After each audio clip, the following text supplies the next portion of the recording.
Good evening, ladies and gentlemen, and welcome once again to NOLA Theatre Talk. My name is Alan Smason, and thank you all for being here.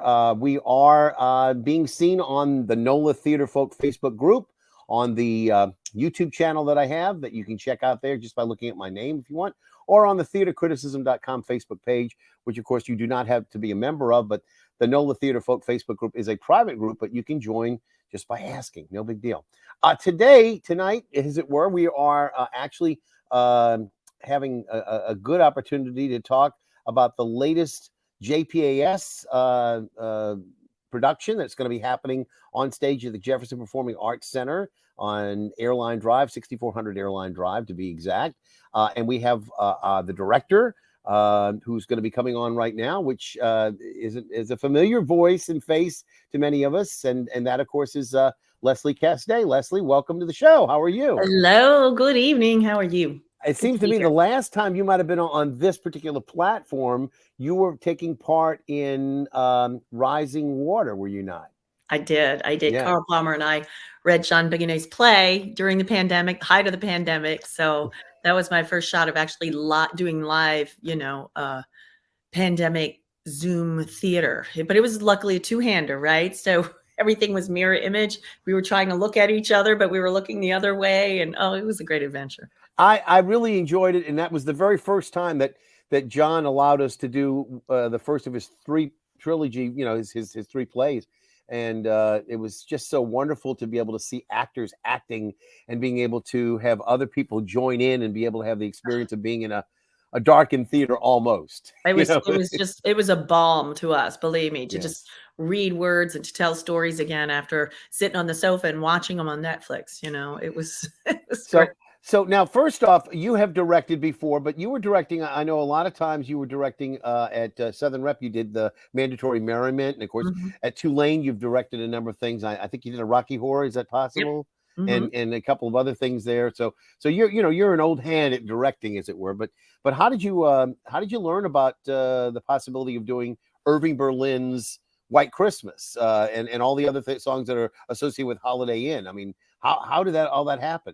Yeah, well, I had directed the first time for JPAS last season, and I directed Addams Family, which was great fun, but also under great duress because the JPAC sustained lots of damage during Hurricane Ida. So we were bumped from that theater, and I was rehearsing, and Dennis and I were discussing, do we postpone? Do we cancel? What do we do? And a week would go by and we'd say, well, I don't know still. We might be able to get in the theater. So it's on and then it's off and it's on, it's then off.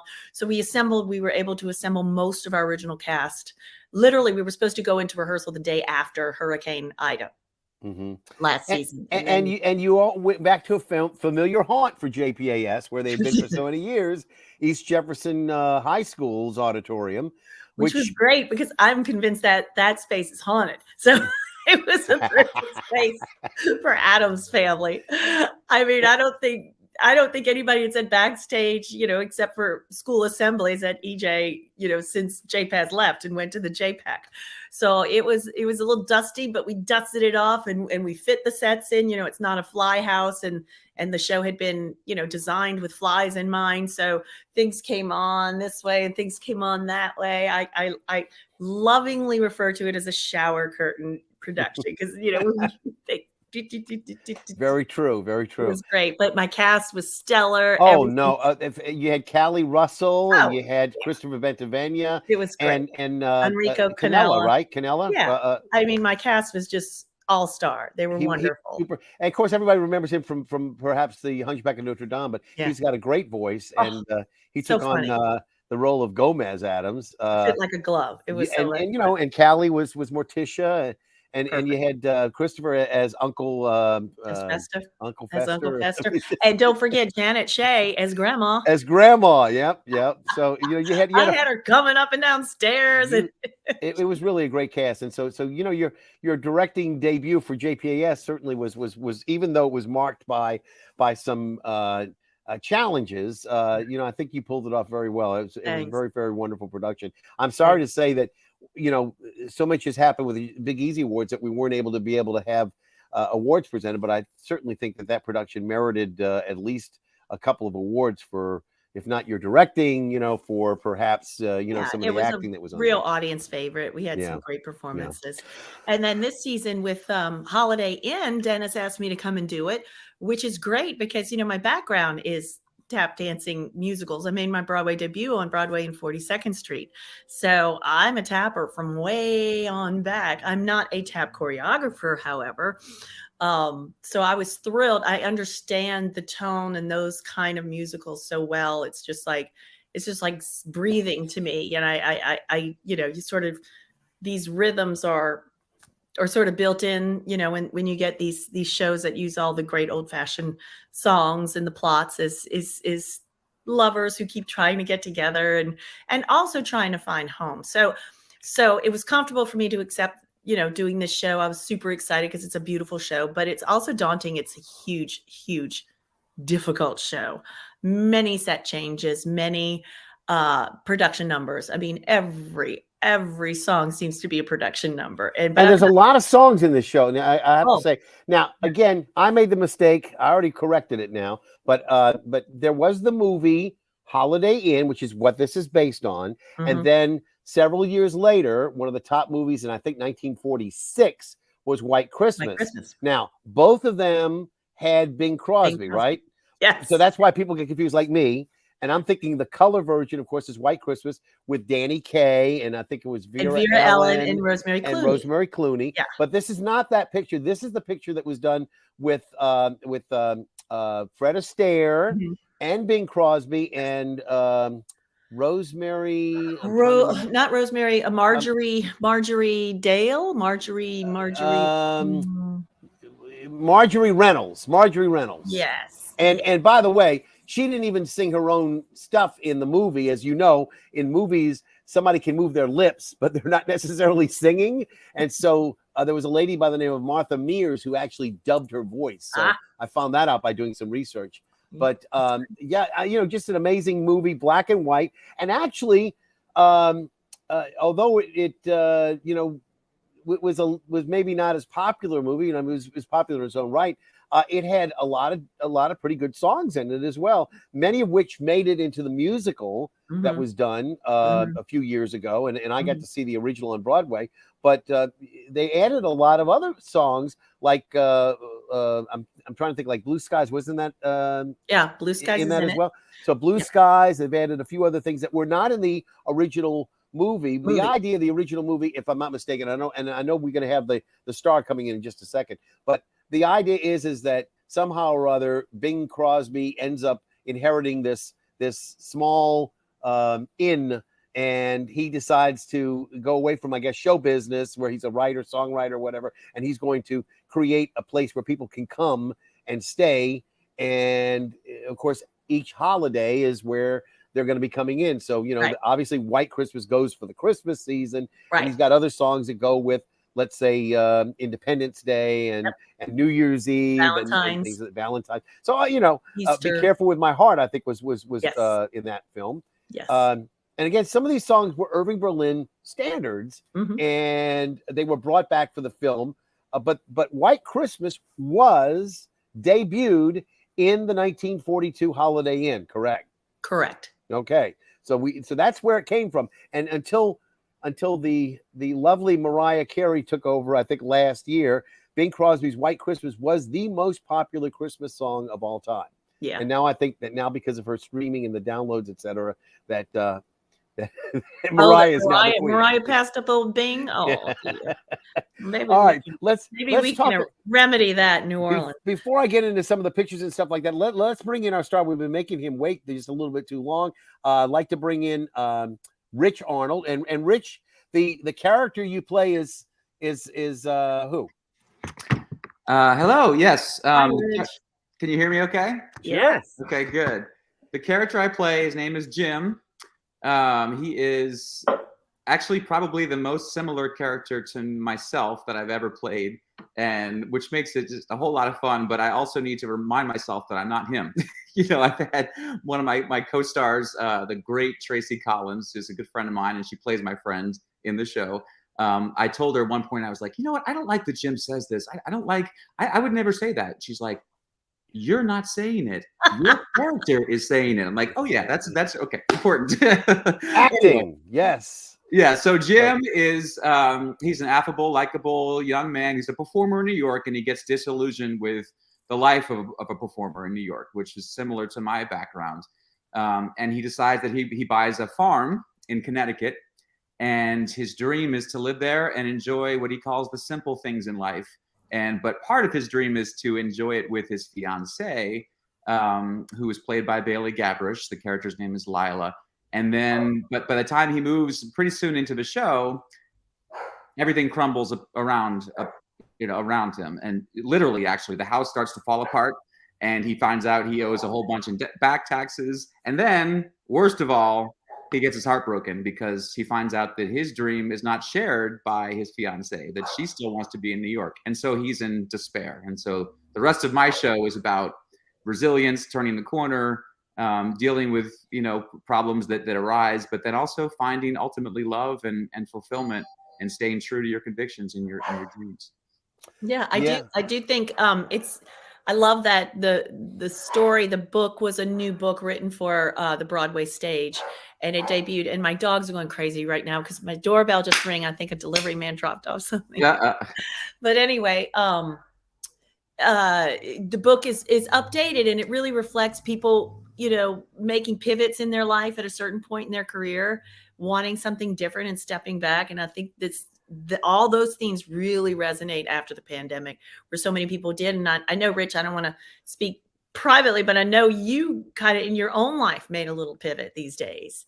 And yes, that's why I really do relate to the character, because I was also disillusioned with my life in New York, and I had a lot of great opportunities there, but touring the world, cruising the world, and I toured the country, played the singer, but ultimately I was like, there's only so much satisfaction I could get out of doing 42nd Street for a year of my life, and I really wasn't getting the kind of roles that I wanted to sink my teeth into, and so I moved here, and I really found my passion doing nonprofit work in the community. But I also found out Jim has a line in the show which I like.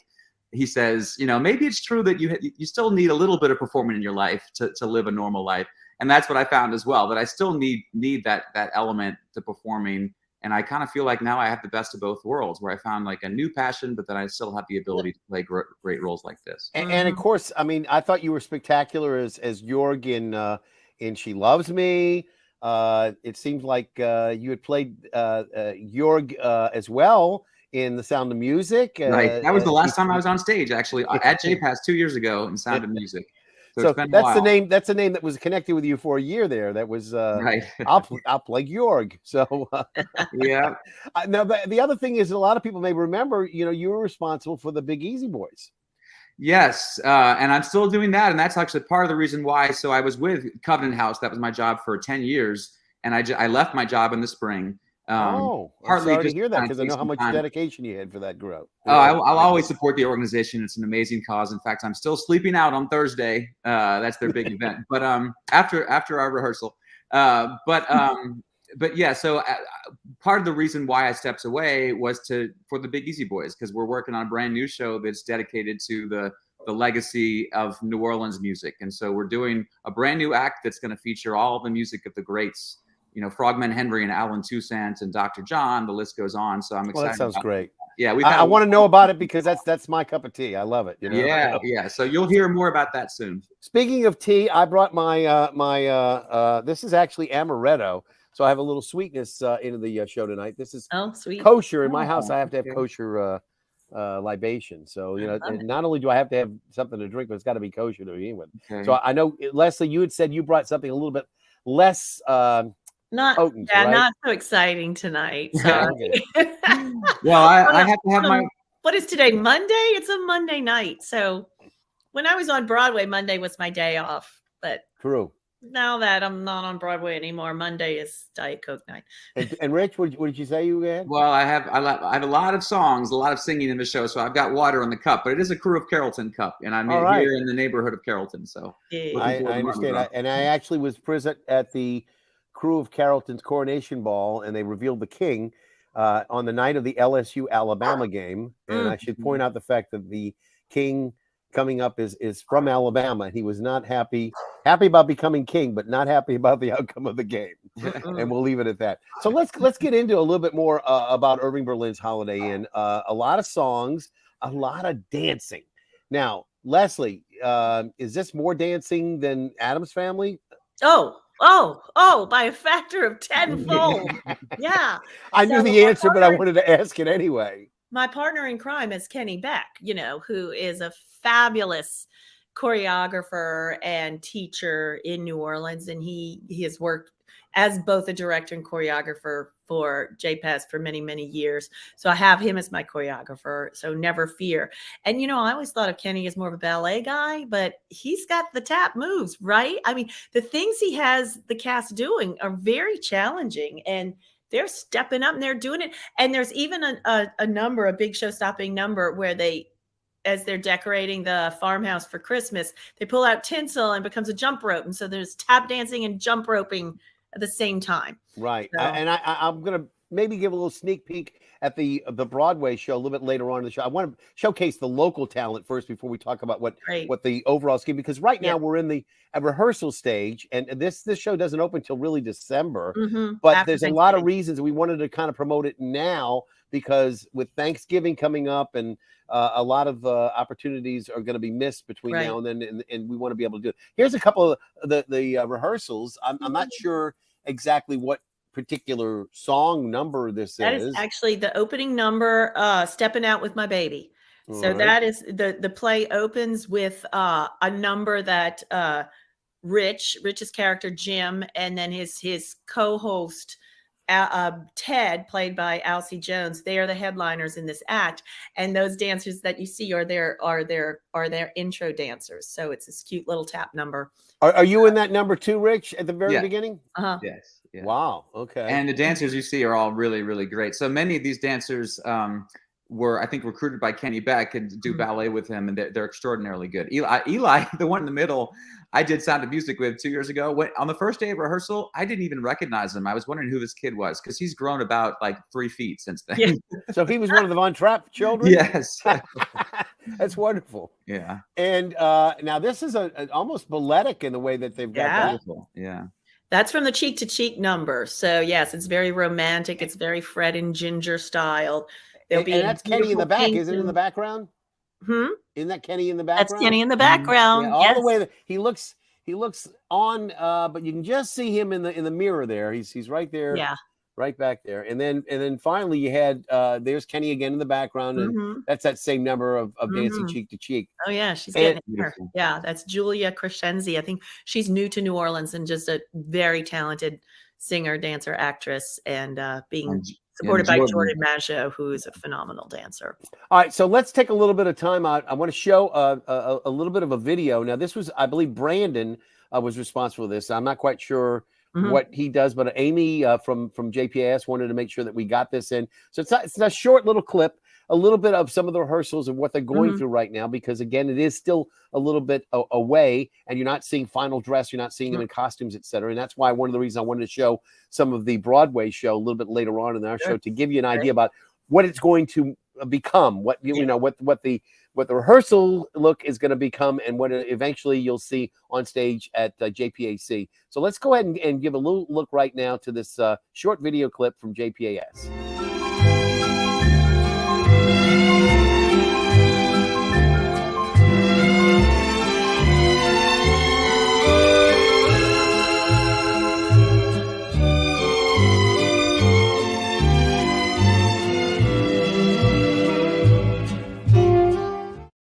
Get in, get out, make sure you buy tickets. That's the way. It's a good short clip. A great clip. Close up on the feet, those dancing feet. Never stop in this show. Yeah. Well, again, for those of you who were not familiar with seeing this before, it has been seen on PBS. They did tape it. That's right. Which is unusual. Yeah. For a few of the shows on Broadway, they will actually go in there and film and then rebroadcast later. So it was definitely shown on PBS. If you thought you maybe saw it a few years ago, you were correct. You did see it. And then again, it was on Broadway. So it has not been performed here locally, because Leslie and I were going through this before. It has not been performed. This is the first time that a local production of this particular show is being seen. So those of you who think you've seen it before, yeah, and it's not. Broadway, you have not. People seem to think, well, it's just another version of White Christmas, the musical, and it's quite different. It's not like that at all. Even you have two leading couples, but they're not. It's not like White Christmas. Yeah, and there are one or two Christmas songs, but there's also a July 4th song. There's it's every holiday, Thanksgiving, every holiday. And you know what? It's just, I mean, like similar to White Christmas, all the music is spectacular because it's all Irving Berlin. So I think people will find themselves humming along. Blue skies, White Christmas. It's a lovely day today. There's so many just awesome, songs. It's like 21 songs or so in this thing. Oh my goodness, there's a lot of numbers. Yeah, and you all remember that famous quote that Jerome Kern, the famous songwriter, said about Irving Berlin. He said, "Irving Berlin has no place in American music. He is American music." American. Oh, okay. Yeah, he is. So, couple of his songs. I wasn't familiar really with "Song of Freedom" and "Firecrackers." I had seen the big, in the original film, Fred Astaire. You might remember the Fred Astaire just from seeing it in clips and stuff. But like where he's lighting the firecrackers and throwing them down, tap dancing around the firecrackers. I do remember that. But the song was not a familiar song to me. A lot of the other ones were Easter Parade, Cheek to Cheek, Stepping Out with Maybe, Shaking the Blues Away. Shaking the Blues Away. That's such a fantastic number. It's the showstopper. And that's the one you were talking about with the skipping rope and they're on like you'll see a couple little bits of that I've got from the that one in particular, because the show is set in the late 40s, 48, 49. So we're coming out of the war. And so the whole show has this feel of exuberance and new beginnings and and hope and that number I think articulates it better than any others. It's time to shake the blues away and have some fun, and that's the whole show feels that way. Now in my memory, the film Holiday Inn predated the actual chain of hotels, right? Isn't that correct? That's where they got the original idea for the chain of hotels. I didn't know that. And of course, I like to joke, I think we're doing one student matinee, and I refer to that as Holiday Inn Express. Very good. It's going to be cut down. Yes, I can understand, and they appreciate you cutting it, but giving you the meat and the potatoes, not necessarily. The kids can only get an hour off for a field trip. Yeah, so we have to music. All of my songs were cut because they're like, "Oh, just get to the kids." I was like, "What?" Oh, okay. Edelweiss, who needs that? Sorry about that. Who cares about those Nazis in the war? Yeah, but Don't Let Me is going to stay in. I guarantee you that. Right.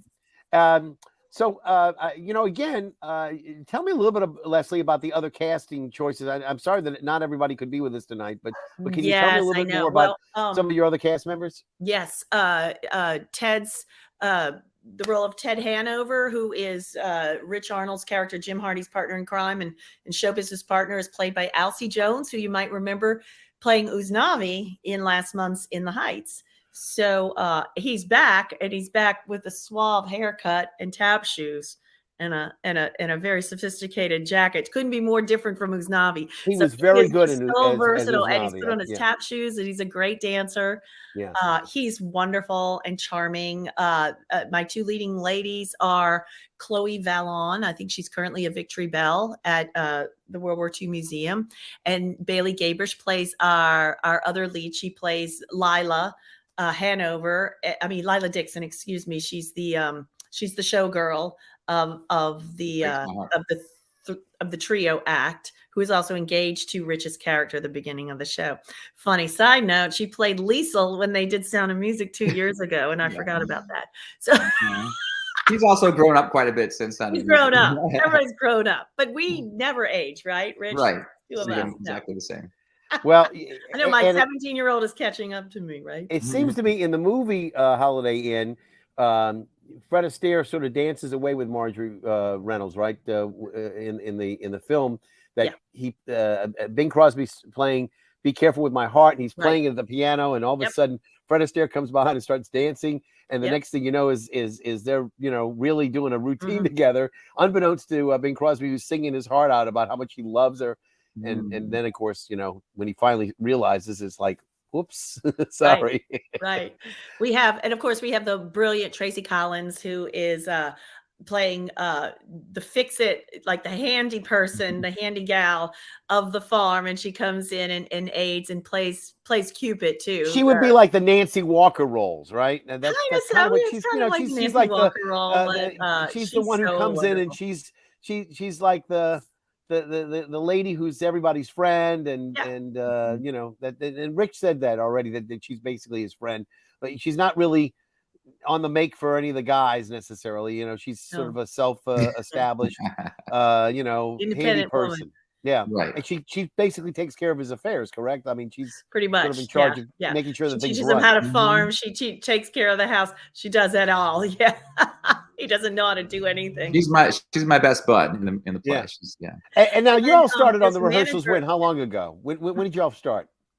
Rehearsing about 3 weeks ago, but with people have had conflicts, and we've taken some days off for Halloween and this and that. So it just feels like we're really just getting cooking right now. And you know, with that ensemble, every night they're in rehearsal every single night, and I try to take the actors and book scenes in a different location, and I'm doing that while Kenny's working in the main room with the dancers. So we're trying to all put it together. This next week is all putting it all together. When is the Sitzprobe? Sitzprobe's is Saturday after Thanksgiving. Whoa. We'll have a full orchestra. The orchestrations to this show, we have, you know, the great Michael Paternostra as our music director. Michael's a 9-time Broadway veteran as an actor as well, but he's also a brilliant musician and a musical director. And I think the orchestra is 27 pieces. You know, it's every piece. So it's going to blow the roof off. These arrangements are just so much fun. Well, you know, that it's one of the things that has endeared me to JPAS. Dennis Asaf being the maestro, the conductor that he is, he does not spare any expense in terms of delivering a musical performance from his orchestra. And again, it's costly. We all know that a lot of the theaters locally, you know, have tried to have some shows with big orchestras, but have not been able to. And again, I don't hold people's budgets, you know, accountable as far as it goes, where they do what they can. But the JPS has not been hampered in any way in doing what they do, which is always to put out a quality product with a big orchestra, and as much as needs to be done. This is the kind of musical, though, that requires that kind of orchestration. Yeah, you need the strings. You need the you know, size of this. The size of this orchestra is actually probably larger than a lot of Broadway pits. Yes, I was going to say that too. Yeah.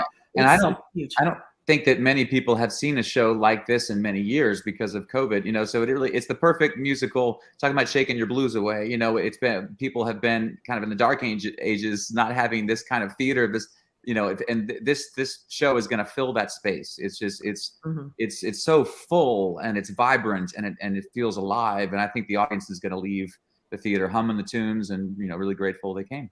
I mean, we leave rehearsal great tunes. I mean, Irving Berlin is a great, you know, song technician. You know, he always could say a lot of emotion, and I think part of the little clip that I've got that I pulled off from the Broadway to sort of, you know, give us a little bit of a respite to let other people see the fleshed out, you know, production of what it was like on Broadway at Studio 54, is that he really does capture all of these emotional values that we have in falling in love and things of that sort in just such a short number of notes and words. And you know, Rogers needed, you know, a Hammerstein or perhaps a Lorenz Hart to deliver the message, you know, but it was Irving Berlin who did it all. He words did and music. Words and music. So that's not easy to do. Even the great people like Elton John and Andrew Lloyd Webber, you know, are hampered by the fact that they cannot write the lyrics. Yeah. You know, and they don't try to. They occasionally will go down that Richard Rogers occasionally did after Hammerstein died. You know, he did do some interesting work, but I think most people will still admit that No Strings was not as good as Sound of Music and South Pacific and Carousel and all the other big songs like Oklahoma, all the big shows that he had. Let's go ahead and just take a little quick break, and I wanted to essentially pull out this clip to show people, because Rich, you are playing the part that Bryce Pinkham did on Broadway, and I don't know if you're familiar with Bryce. Have you seen much of his work. Because I was very lucky. The night before they closed in Atlanta this summer, I got to see Bryce take part in what would essentially be the Danny Aykroyd role from Trading Places. Wow. A brand new musical that's being done, and it should be going to Broadway, I hope, in another year or so. But I think they're being cautious and trying to produce it. But it was almost all fleshed out. Mark Kudish was in this production as well, and so but again, Bryce Pinkham. Many people will remember him as the person who played Monty. Oh, what was his last name? I'm trying to remember. From Gentleman's Guide to Love and Murder. Monty Navarro. Now I can remember musically. Monty Navarro. Anyway, he did that, and he also did this role. And again, like I said, Trading Places. So I want everybody to kind of pay close attention. Just imagine Rich Arnold doing the part that you see Bryce Pinkham doing in this particular segment. So let me see if we can get this going. All right, here we go. One more time, and go.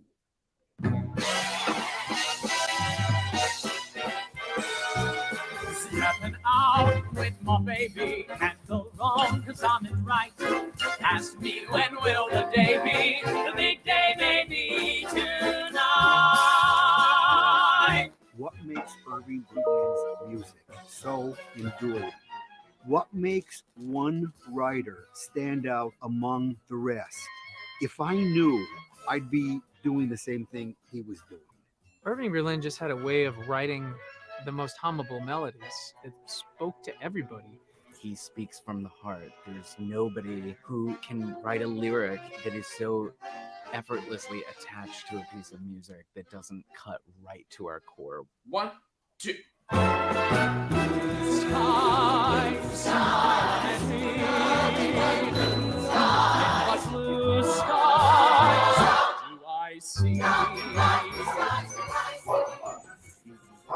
Just after hearing them once, it's just instantly singable. There's nothing in the way. It's just pure emotion, pure melody. When you think of Irving Berlin, not only do you think just traditional American musical theater, but there are songs that Irving Berlin wrote that everybody knows that they might not even realize it's Irving Berlin. We're having a heat wave, a tropical heat wave.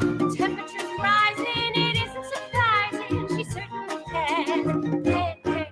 Irving Berlin's music is so powerful because he's honest. He's honest with a wink. And no matter where you come from, what your history is, you can relate to it. And you get the sense of humor that a lot of it's written with. And he doesn't get too wordy. It's just simple and clear and precise. What's interesting about Irving Berlin's music is that it covers so many styles and they adapt themselves very well to dancing. Let's say it with firecrackers and banners held high. Because he and Fred Astaire were very close friends. And Fred Astaire did so many of his songs in films. Irving Berlin's music hits people of all generations. Even my children who saw it and don't know the music just loved it. It's fun. It's classic. I don't know, it makes you feel good.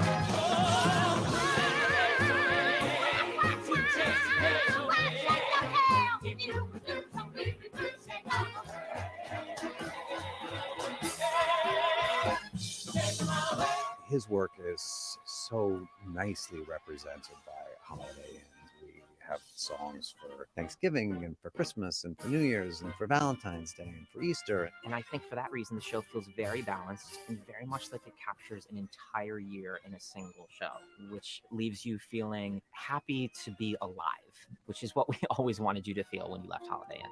It's Irving Berlin, so there's no clunkers. They're all beautiful. And listening to Bryce sing is amazing. He's got such a cool, old, tiny voice. Remember, it's my heart, the heart with which so willingly I part. One of my favorite things is sort of hearing that din of a hum in the audience as certain songs come in and you hear that people are recognizing these songs. For instance, when we do White Christmas in the show, people just seem to bask in the glow of that great song. I'm dreaming of a white Christmas. With every Christmas card I write. These songs, people respond to them because they know them immediately. They're a part of the soundtracks of our lives. And you get, 4 bars into these songs and the audience immediately, it's like, oh my God, it's Easter Parade. There's a knee jerk to this kind of material. Berlin songs endure and will continue to endure because they tell a truth we all want to hear. They don't tell us things that divide us. They tell us things that hold us together. Irving Berlin is the father of the Great American Songbook, really. With respect to my co-stars, he's the real star of this show. I think Irving Berlin will continue to be one of the greatest songwriters that we have ever had, in the vein of Richard Rodgers and Oscar Hammerstein or Lerner and Lowe. These are people who wrote about the human condition. And at the end of the day, that's what music speaks to at all times. And so we can always recognize something within our core or something within our soul that we just tap into, and it just strikes the right chord, pun intended.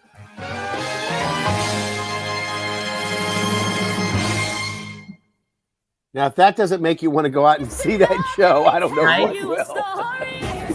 That's great. Let's do that show. Now 6. So yeah, but it's amazing. It really does speak to the heart of what this show is all about, which is really a basic group of people who are trying to eke out a happy time for themselves. And again, this movie was done in 42, right when we were entering the conflict in Europe and in the Pacific, etc. Mhm. So I think that people needed to be entertained. They needed what this movie gives them, which is sort of a look at a simple life and something that's not borne down by all these other issues of war and fascism, which came to bear at that time. I have to ask too, Leslie, you've got this opportunity to do this now. They're going to be doing for 2 weekends only, and you're going to be doing some shows for some of the kids. You mentioned that. So in terms of the numbers of seats in the house, it's only about 1,000, right? That's it's a little smaller than the East Jefferson Auditorium, right? It's about 1,000 seats. Yeah, I think it's around 1,000. So people can go online and get tickets, etc. Now, what about group sales? Have you all thought about maybe, because this is a perfect opportunity for church groups? Oh, wonderful. Perfect opportunity. I mean, there's nothing that can go south in this show in terms of I can't bring my mother to come see this show. No, this is a show. This is not Six. This is not. Some of the things that are a little bit racing. 6 to 66 and 96 and all in between. I think on the webpage, on the JPAS webpage, there's group sales, inquiry available for sure. For sure. Yeah. I think this is the type of show. Not only can you bring mother, you can bring grandmother, and you can bring the kids, and they're all going to be thoroughly entertained by it. So, again, Rich, I don't know whether or not you're daunted now by seeing Rice Pinkham and all that he does, but I'm sure you're going to be up to the challenge. And it's just as good. Yeah. Yeah. I got to. Yeah. Go ahead. Well, I just seeing that just inspires me and wants me to, do it even more, because it really is a lot of fun. I do want to correct myself. I said, it was done. I said it was set after the war. It was before the war, but it was after the Depression, right? Yes. It was set in a time where it was shaking all the blues away of the 30s. But yeah. But our version, our stage version, I think very consciously makes the shift from 1942. The movie was 1942, but the stage version is 1946. Oh, is it? Okay. So it's all right. Immediately post-war. So okay, all right. So I was right. Yeah, then. So either way, I picture you and Ted and Lila as being like a USO act.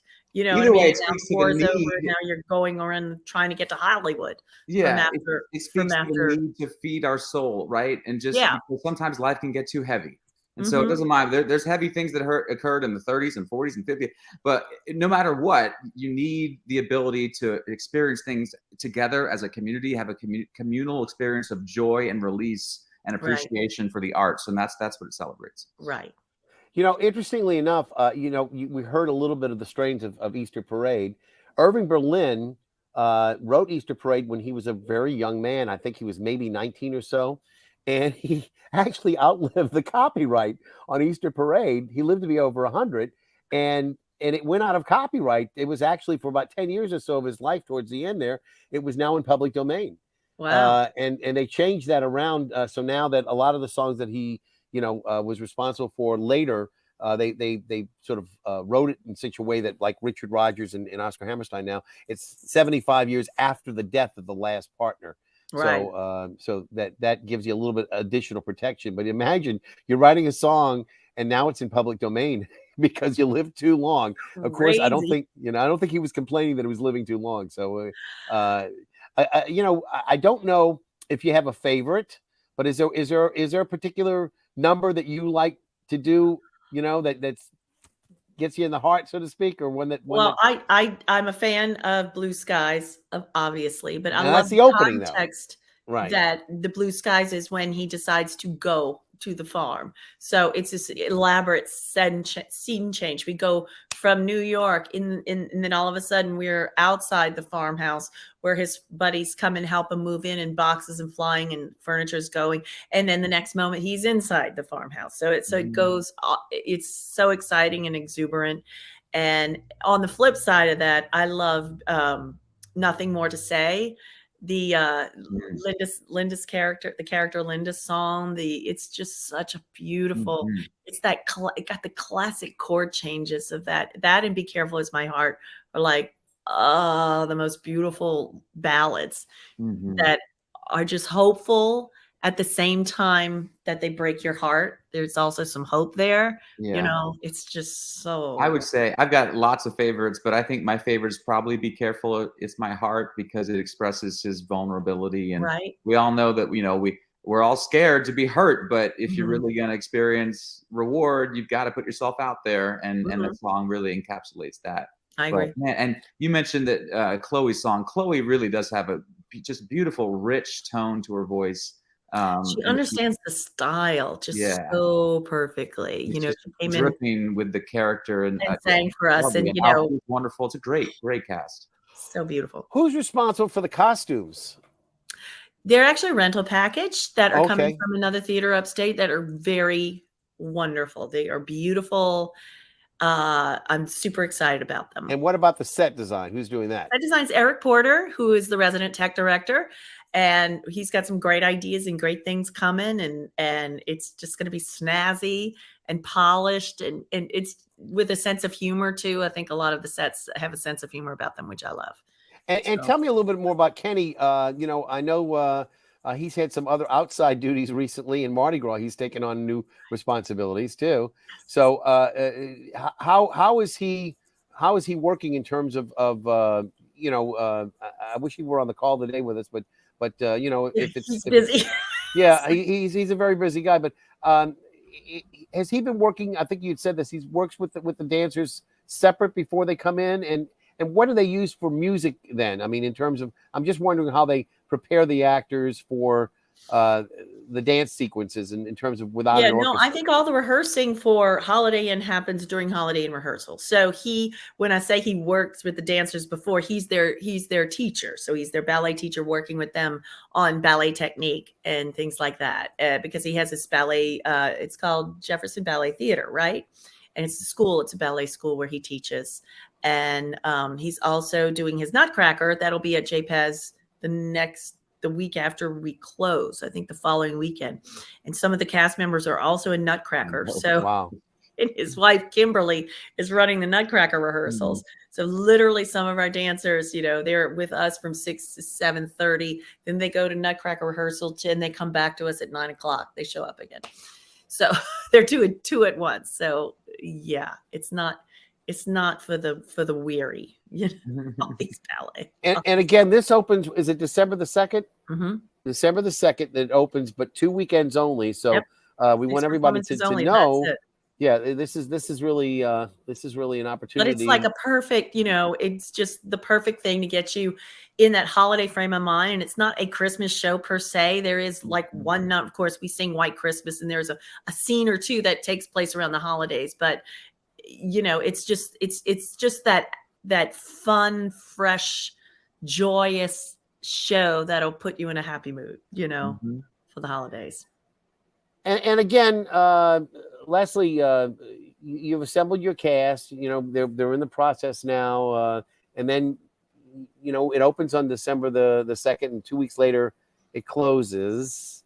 It's kind of like a child that you bear and you bring forth and you send them out into the world, and then they have to do something on their own. They're gone. You have to get on to the next one. And so I'm gonna ask both of you, what else? I know Rich already mentioned about the Big Easy Boys. What after down the road? What after this? What are you gearing towards? Anything for Christmas again? I know Mandatory Merriment is not necessarily on the horizon this year. I know, right? I missed that. I'd love to find a way to bring that back. Another. If there's anybody who can do that, anybody who will make it happen, I'm sure it's going to be you. I'll find a place. I'll find a place for that. That's my child. That's my little baby. I love that show so much. And of course, Ian just got married. Just got married. So I don't know whether or not exciting. whether or not it's going to affect his character or not, but we'll see. No, I think the weekend after we close, it's not set yet, but I think I'm going to be performing in Gretna, a cabaret show. So when I get the exact details, I'll let you know. So, Rich, I did announce when she first started her cabaret act years ago that she was the queen of New Orleans cabaret. And she took that to heart. But I never let my kids forget it. No. I mean, do the dishes. I said the queen tells you. Yes, that's right. Clean the kitchen. But and now she's the it director in New Orleans. It's been fun getting to work with her as a director, because we did Merrily We Roll Along together at Le Petit. Yes, I do remember. No, I'll never stop being an actor. This is a note to all the other directors in town, all the theater companies in town. I haven't given up performing. Right, that's how you keep it fresh, right? So, but it's great to work with a director who's not only a friend but also an actor, and so she knows, like, she just gets it, right? So she knows that, okay, it takes a little while to find this or that. It's going to get there, and it's just a lot of fun to work with a director who's also an actor. Oh, and again, we're getting good support from JPAS with Dennis. Yeah, and all of the people. You mentioned my dogs are not cooperating. Sorry, they're just. That's all right. They're, what's your dog's name? Dexter and Seely, and they are, I don't know if you can see them, but anyway, they are playing tug of war under my feet, and it's hard to concentrate. Alan, I'm also anxiously awaiting, I've got a recurring role on television, so I hope everyone tunes into the Mayfair Witches on AMC channel. I'm in 4 episodes out of 8, so I come in mid-season to the end, but I'm one of the Mayfair Witches, which is quite fun. That's what I was doing all summer. Yeah, I remember hearing about some of the roles that you had, and unfortunately, not all of them made the cut. Cut. Oh, the movie I did with Tom Hanks and Clint You were his mother, weren't you? I played Tom Hanks's mother in a flashback in Sully. Yeah. And Sully Sullenberg, and unfortunately, and you don't find out until the very last, right? Whether or not you made the cut or not. I did get a note. I got a note from Paramount about a week before it was opening that I didn't make it, and they apologized, and it wasn't personal. It's never personal, of course. No, but time-wise. Now, in a case like that, you still get paid while you're working, but I imagine that if you did make the final cut, that there'd be residuals and things of that sort that'd be involved. Right. If your name is in the credits, you get the residuals. So I did a film called Green Book. I remember that. Yes. Yeah, and everyone look, my name is in the credits, but my scene didn't make it in the film. Ooh, but I'm in the credits. So but you're in the credits, so you get a little something. Yeah, I credit my director with that. He was a great guy. That's very nice. Rich, you been doing any film at all? No, I've never done film. My heart's on the stage, but maybe at some point. I know that the film industry is really back and booming in New Orleans. So it's exciting. And the cruise industry, since you mentioned, being on cruise ships, they took a pretty hard hit because of pandemics, worldwide. Brutal. So my question for you is how have they come back, and will you maybe see something down the future for one of your companies that you might be doing. That's the goal. That's the goal. I've done a million of the cruise ships as a guest performer when I lived in New York, and there's so many that leave, out of New Orleans, and I know that our show would be a great hit with them, but I want to wait to market the perfect offering for them. So I think there's having it be New Orleans entertainment specific to New Orleans is what makes us unique. So that's what I want to focus on. So in order to get on these ships, you normally have to attend a showcase in Florida. And so it's kind of hard to crack in, but I'm picking and choosing my moment to do that. But I think that's the plan for us, to be able to do these cruises that make New Orleans one of their stops, and they would do one leg from New Orleans to maybe the Caribbean. They can fly us back. Mm-hmm. Did you start off at one point doing something similar to the Four Seasons? Didn't you do some work with that? Yes, and that gave you the idea once you was kind of a rip-off Jersey Boys quartet. That we performed in Royal Caribbean and Norwegian, a whole bunch of them, and then that's what gave me the idea. So then we added Beach Boys, and then we added all the 50s, 60s, Drifters, Beatles, Temptations, Four Tops, and now I'm trying to focus on New Orleans music. So it's a lot of fun. I think if you're doing one out of New Orleans' port, that's great. But some of the other songs, I mean, there's so many great, beautiful love songs and stuff. I mean, I could imagine you even doing something with some soul stylings, etc. Well, we have about 5 hours of music already, but every time we perform, we just did a gig, the festival last weekend. People go, oh, why aren't you doing this? You got to do this. It's like, okay, always I can another only arrange song, so right? much. Yeah.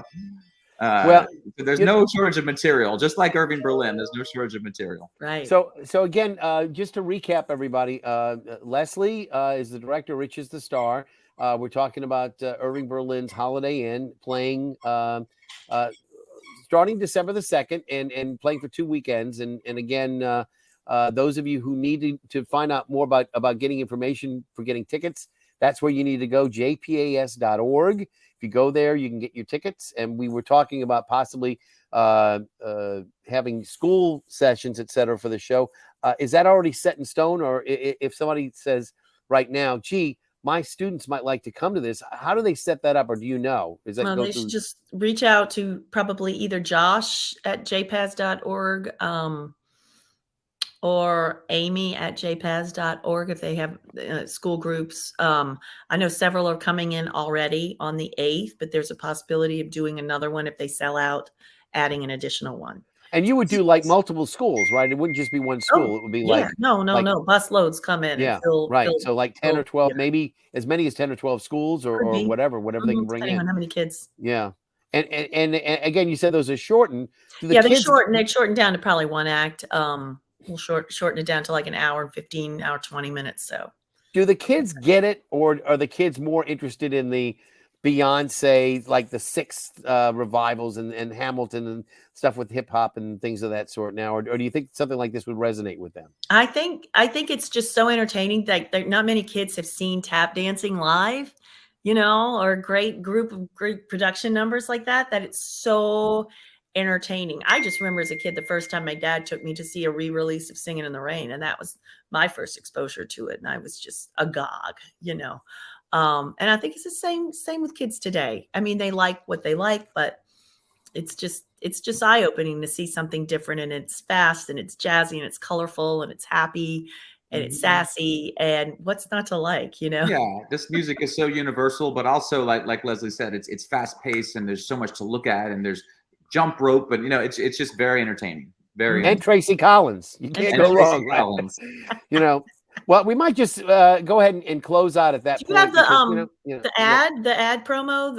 You know what? You're probably right. I'm being negligent. Let's see that, because let's take a look. First pickup. Yeah, here are the guys. Here are my guys in costume. They look great. Yeah. So there you go. Rich and Alcy, fantastic. And again, jpas.org. If you didn't catch it earlier, that's where you need to go to make sure you can get all the tickets. And again, Rich, I want to thank you for being with us today. Again, my thanks to Leslie as well. I mean, y'all make my night by being with me. And again, we urge everybody who has yet to find out more about this to go to jps.org and learn more if you need to go to any more information. And again, I want to thank you guys for being here and making this happen. Joshua and all the people, Amy, who work behind the scenes, and of course the maestro himself, Dennis, for getting this together. And I think if this is any indication, now that JPAS is running the show over at JPAC, for a couple of years back now, they were not in charge of managing the theater. But I think you're going to see more and more things happening there now that they're in charge. Perhaps even some outside shows that'll come in as a result. So we'll look forward to seeing that. And again, I want to thank you all for being here. You just stick around a little bit while I say goodnight to everybody. And again, thank you, Rich. Thank you, Leslie. Again, those of you who have been with me through the whole show, thank you for sticking in. We appreciate it. This is Alan Smason and NOLA Theatre Talk. And again, we broadcast to the NOLA Theatre Folk Facebook group, the theatercriticism.com Facebook page, and also on YouTube. And all of these shows are archived on YouTube. So if you miss it, you can go back and go check any of them out. Again, it's been my pleasure to talk about Irving Berlin's Holiday Inn tonight. Not quite sure what we're going to have next Monday night, but we will have some kind of a show, and it's going to be leading up to Thanksgiving. I will tell you that those of you who have not yet registered, I suggest you get to bsa-selacouncil.org to register for the 10 Commandments hike that I'll be leading on November the 25th, that Friday. It's only $10 right now. It'll go up to $12 on the 16th, but it goes rain or come shine. And I hope that some people will join me as we go to 10 different houses of worship and learn about the 10 Commandments. Girls, boys, everybody's open to attend. Doesn't really matter where you are in life. We're glad to have you. And again, it's a very God-centric event that it reinforces the values of spirituality and also acceptance and tolerance in this crazy world that we have out there. So take care of yourselves. And as always, I will see you at the theater.